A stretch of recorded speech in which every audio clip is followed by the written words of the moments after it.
Hello and welcome to this, the latest webcast for INMO members. We are recording this on Friday the 17th of September. Three areas I wish to cover today. The first being the whole question of cost containment and cutbacks throughout the health services.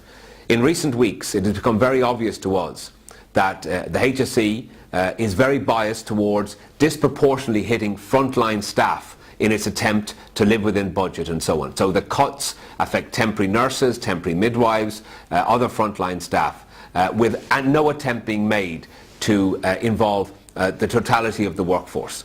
We will not, cannot accept that kind of disproportionate hit. We will be insisting that any cutbacks are borne evenly by all staff. We will be insisting that frontline services are protected and frontline patients and their access to care is minimally affected by the current economic difficulties. Members, you must advise us of any attempt by employers at your local workplace to ring in changes, to force through changes. You must use your union to protect you, and no member should change their terms, conditions, their rosters, their staffing levels or any other area of concern without using their union.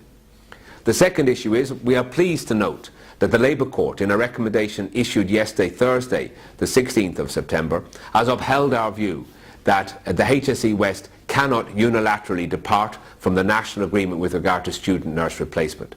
This is a very important recommendation. The Court calls for a review of the whole question of the roster placement and the 36 weeks and the replacement ratios.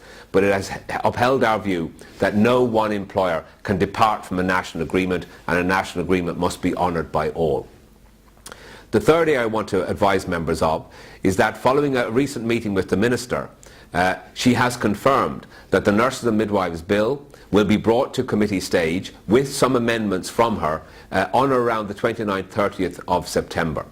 This bill, which is very important for the next 30 years with regard to nursing and midwifery practice, will be monitored closely. We are advised that some of our earlier concerns have been addressed and will be addressed via ministerial and departmental amendments. However, we will study the new legislation quite very closely, and if we find further amendments are necessary, we will immediately seek those amendments from the Minister or from other opposition parties as it passes through the Dáil and Seanad. The intention, we understand, is to have the new bill passed as an act by the end of October, early November, and that's to be very welcome, provided it provides a framework for nursing and midwifery practice now and into the future, which protects patients but also protects the need to protect your practice and safeguard your interests as you strive to deliver quality care.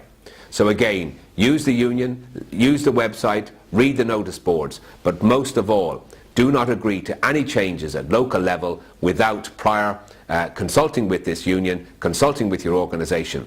We will protect you, you must tell us, and together we will protect frontline services and we will protect patient care. Thank you.